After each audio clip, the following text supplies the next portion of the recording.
eu sou Márcio Augusto e esse é o programa Cultura Presente nas Redes da Secretaria Estadual de Cultura do Rio de Janeiro. No primeiro encontro nosso, eu falei para vocês um pouco da minha trajetória no teatro e eu falei que eu comecei ator, depois virei diretor, depois virei autor, né? Na verdade, eu virei autor, virei diretor como consequência do meu trabalho de autor, né? Eu escrevi um texto e na época eu arrumei uma produção, um financiamento do MEC e a produção escolheu um diretor, que na época era um diretor muito badalado no Rio de Janeiro, mas que não me deixou assistir nenhum ensaio. Então, eu me lembro, teve uma curiosidade que eu ia escondido e ficava do lado de fora da sala ouvindo os atores, né, dizendo o texto, e tinha uma data lá no texto, que era 29 de setembro, e eu me lembro que nesse dia que eu fui, eles ficaram 10 minutos discutindo por que a data era 29 de setembro e não 28 nem 27, né? E eu do lado de fora, assim, como? Essa data 29 de setembro eu coloquei porque é aniversário do meu irmão. Então, esse tipo de coisa aconteceu quando eu fui ver o espetáculo, né? Eu fui ver o espetáculo lá no Sesc da Tijuca e não me reconheci naquela montagem, né? Eu sei que isso acontece com vários autores. O meu texto, evidentemente, como o primeiro texto de um jovem, era cheio de buracos, né? Era um texto que precisaria que eu tivesse durante os ensaios para dizer, não, gente, o que eu estou querendo dizer com isso é isso, entendeu? E aí o diretor iria dizer para mim, isso não está escrito, resolve. Então, isso é uma pequena particularidade da minha carreira. E agora, depois de tantos anos na profissão, eu escrevi meu primeiro livro. Então, tá aí, todo mundo quer um amor por perto, é só entrar em contato comigo que eu viabilizo um jeito de mandar para vocês, né? Aliás, compondo a minha mesa aqui, tem esse troféu que significou muito, porque junto dele foi o Festival Internacional de Televisão, a gente ganhou com casal fora de série, a gente ganhou esse concurso com a minha amiga Nive Stelma, está agora morando em Miami. Um beijo para você, querida. E eu me lembro que eu estava lá atrás da plateia e quando o prêmio foi anunciado, né, e tinham outros colegas, a Sininha de Paulo estava concorrendo, tinha gente o Pochá estava concorrendo com outro vídeo, então, enfim, a concorrência era grande, né? E foi, para mim, foi uma grande surpresa, né? Surpresa talvez não, porque eu acreditava no produto, a gente fez com muito carinho, né? Mas ter ganho o prêmio, né? Porque a gente sempre acha que essas coisas são já carta marcada, no nosso caso não foi, e além desse troféu, que não é muito importante, tinha 3 dias com tudo pago em Las Vegas. Isso foi um horror, porque eu fiquei viciado naquela cidade. Descobri que é o parque de diversões da maioridade. Então, o que eu queria dar umas outras dicas para os atores, e eu elaborei aqui uma listinha e eu vou contar para vocês o que eu escrevi aqui. Quando começa uma história, na verdade, a história a história da cena, ela não começa na primeira frase do texto. Ela começou muito antes, né? E é importante que vocês, atores, se preparem, e aí volta lá no método dos Stanislavski, procura circunstâncias propostas, né? Procura antecedentes, para entender tudo que você precisa saber daquele personagem antes de começar a falar aquele texto, né? O exemplo que eu costumo citar o cara vai bater na tua porta, o porteiro, para te deixar uma carta, né? Só que antes dele subir para o teu andar, para o teu apartamento, ele acabou de verificar que ganhou na loteria ou ganhou no jogo do bicho, entendeu? Ele com certeza irá tocar, irá te cumprimentar de um jeito diferente, mesmo que não diga que acabou de ganhar na loteria, né? E a outra é que ele estava lá embaixo e acabou de receber a notícia de que a mãe foi internada, está sendo entubada com Covid. Então, na verdade, a maneira com que ele vai falar com você depois que você abrir a porta, a maneira que ele vai olhar para você é completamente diferente. Então, os antecedentes e as circunstâncias propostas para aquela cena depende do que aconteceu na história antes da cena começar. E a mesma coisa no final. Não pense vocês que na última fala do texto o mundo acaba. De jeito nenhum. A história se prolonga, né? Mesmo numa novela, no último capítulo, né? Os seriados estão aí para mostrar isso para gente, né? Termina uma temporada, né? Vocês, quem ainda não viu, tem que ver La Casa de Papel, né? Que é fantástica. Na primeira temporada eles achavam que não iam continuar, e aí tudo se resolve de uma forma maravilhosa. E aí na segunda temporada a gente nota que a história não acabou.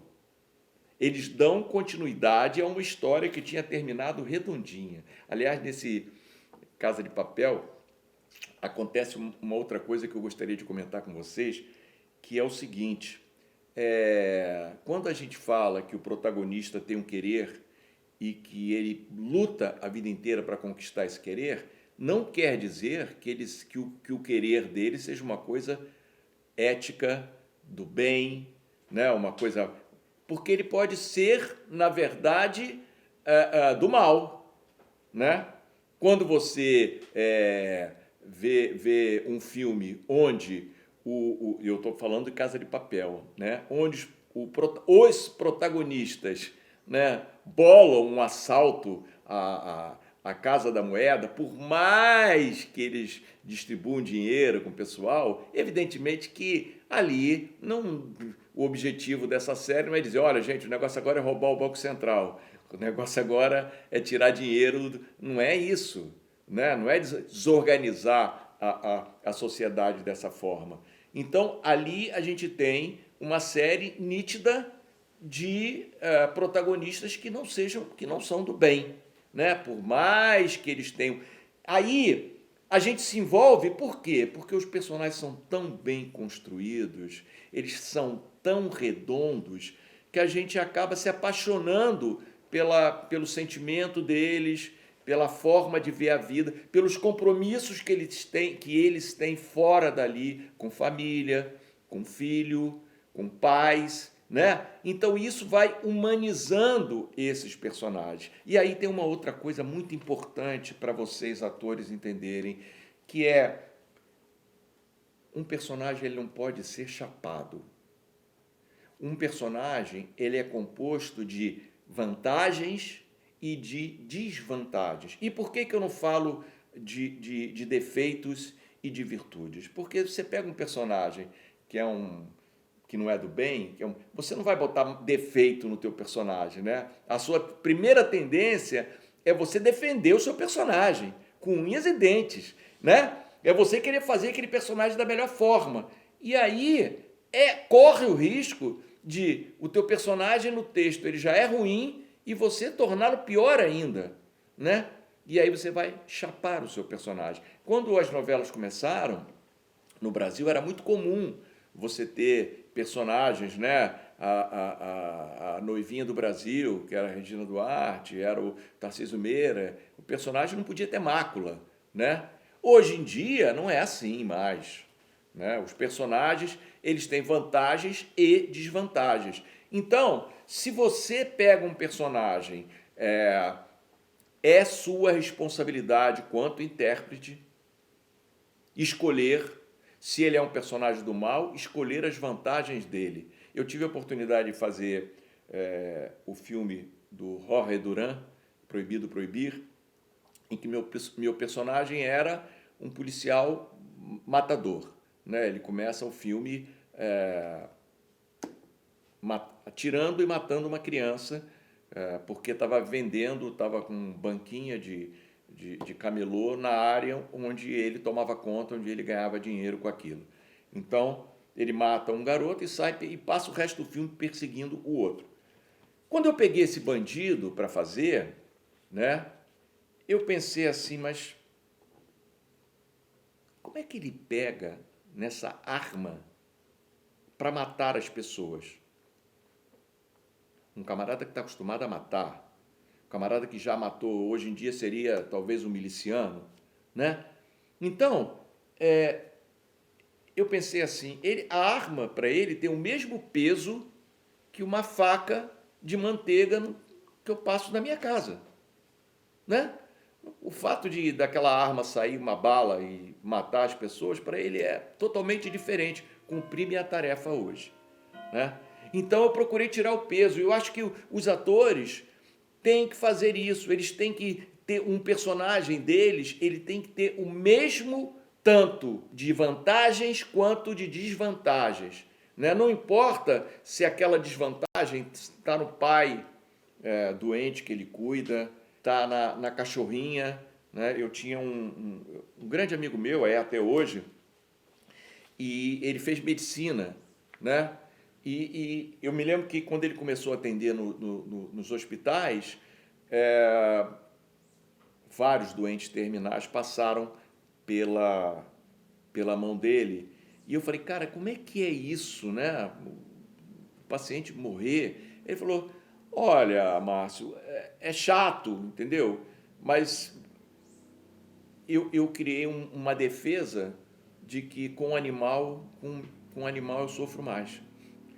Quer dizer, foi uma maneira dele se proteger até sentimentalmente, porque esse paciente faleceu, veio a óbito, mas daqui a pouquinho eu vou ter que atender outro. Que com que ânimo eu iria atender o próximo, né? Então vamos lá. Eu falei para vocês ontem, vou voltar a repetir, ontem, não sei, numa dessas aulas aí que eu dei, e que fala que você não se preocupem em demonstrar o que o seu personagem está sentindo, né? Está sentindo raiva, se está sentindo ódio, né? Sinta, né? Sinta o que ele está sentindo, porque a gente sabe que para a câmera, quanto mais econômico for a sua reação, melhor. Para a câmera, quanto menos mais, né? Todo mundo sabe disso. Então, sinta. E aí, como você faz para interpretar um personagem mentiroso? Pô, meu personagem é mentiroso, vai fazer cara de mentiroso? Né? Aí, quando você faz cara de mentiroso, ou demonstra que você está mentindo, você está fazendo o público de idiota e o personagem que está na sua frente, com quem você está contracenando, também. Porque o público em casa vai ver que você está mentindo, aí vai dizer assim, pô, claro que ele está mentindo. E vai fazer o personagem que está em frente a você de idiota. Porque se você que está em casa percebeu que ele está mentindo, como é que o personagem que está na tua frente não percebe que você está mentindo? Como é que resolve isso? A história tem que resolver por você. Não é você, ator, que tem que resolver que está mentindo. Né? Quem tem que resolver essa história é a história. A história que vai provar que daqui a pouco que você está mentindo. Às vezes eu encontro, principalmente quando você contracena com criança, né? Criança tem uma facilidade muito grande de decorar. Né? A criança ouviu um comercial, daqui a pouquinho ela está repetindo tudo, a música ela decora inteira. Então, é muito curioso, quando você trabalha com criança, e eu sempre trabalho nas minhas oficinas, as crianças decoram não só o texto que ela tem que dizer, como o texto do companheiro. Então é comum, como eu trabalho sempre com duas câmeras, perceber que a menina dá o texto, aí ela dá o texto dela, e isso, se você não tomar cuidado, acaba virando um vício para você, né? Então esse é mais um argumento para vocês se apegarem à história e não decorarem as palavras. Excesso de força numa interpretação não quer dizer que você tem que passar para a sua máscara facial toda a raiva que você está sentindo. Porque o fato de você estar sentindo raiva, você está sentindo no coração. Né? Não precisa que você... Ninguém precisa estar feio para passar que está com raiva. Né? Então procura... aqui é quando você traz a força para o rosto. Se você levar a força do seu ódio, da sua raiva para o coração, você não precisa franzir músculo nenhum da sua face para demonstrar que está com raiva. Né? A gente até tem um ditado, estava como é que é? Expelindo raiva pelos olhos, né? Porque é por ali. Da mesma forma que você vê a sinceridade nas pessoas com quem você está conversando, olhando para os olhos dela, a mesma coisa com ódio. Né? Tem muito... aquela pessoa sorri com os olhos. Como é que é isso? É verdade. Você cansa de ver as pessoas sorrindo com os olhos. Da mesma forma que as pessoas têm o ódio pelos olhos. Né? Não precisa franzir o rosto por causa disso. E a última coisa que eu gostaria de abordar com vocês é: ator no Brasil precisa trabalhar com... Pô, mas eu sou ótimo no teatro, pô, né? Eu faço bem teatro, eu preciso aprender a trabalhar com câmera. E aí, eu queria lembrar vocês, amores, que vocês nasceram no Brasil. Né? Se vocês tivessem nascido nos Estados Unidos, vocês possivelmente ganhariam 7 milhões de dólares para fazer um filme, e aí você poderia ficar 3 anos, né, só vendo que tipo de projeto você vai fazer. Se bem que, há pouco tempo, morreu um ator premiado com Tony na Broadway, e ele tinha acabado de se mudar com a namorada para um apartamento vazio que ele tinha alugado lá em Nova York. Então, eu tenho a impressão que mesmo morando nos Estados Unidos, só de teatro você não vai conseguir renovar os seus eletrodomésticos, né? Então, é importante que você faça. Só que no Brasil, você tem que fazer... fui contratado para fazer uma novela. Ótimo, eu sempre falo para os meus amigos que estão fazendo novela. Tá bom, não deixa de pensar daqui a 8 meses, tá? Que a novela vai acabar e é a hora em que você vai poder montar um trabalho, viajar pelo Brasil com uma peça, né? Mesmo na cidade que você mora. Então, nunca perca de vista que depois que a novela acaba, 2 meses depois, as pessoas vão cruzar com você e vão dizer: por que você não está fazendo televisão? E uma vez a minha mãe perguntou isso para o Marquinhos Winter, numa reunião que teve aqui em casa. A minha mãe falou: por que você não está fazendo televisão? Adoro você. E ele falou assim: pois é, fala para eles lá me chamarem. Né? Porque você não pode ficar esperando, às vezes, até para descansar a imagem. Então, você, no Brasil, você tem que fazer uma novela, ótimo, fazer uma peça de teatro, enquanto espera, de repente, pintar a oportunidade, fazer um monte de testes. Todos falam que fizeram muitos testes até conseguir fazer um papel. Então, não desanimem, né? Porque a vida do ator é que nem do protagonista, viver em busca do seu querer. É possível? É. Meus pais, apesar de épocas diferentes, falavam para mim a mesma coisa que os pais de vocês falam para vocês, certamente. Pensa que vai viver como ator? Você pensa que vai ter a sua vida? Como é que você vai viver depois, ter a sua casa? Tudo que eu tenho hoje em dia é casa. Eu não tenho mais o carro do ano, quando trabalhava na televisão, mas o meu carro me atende perfeitamente bem, é ótimo. E tudo eu conquistei com a minha perseverança na arte. É isso, né? Perseverança, mesmo agora nesse período de pandemia, né? Porque como eu não comecei minha vida como contratado, não tinha salário fixo, eu tinha que me virar, então eu aprendi desde cedo que você tem que ter uma reservazinha lá para um caso de necessidade. Como agora, né? Foi um caso de necessidade e vocês, o que eu aconselho é não desistam do sonho de vocês, porque a vida vai te cobrar mais tarde. Um beijo no coração.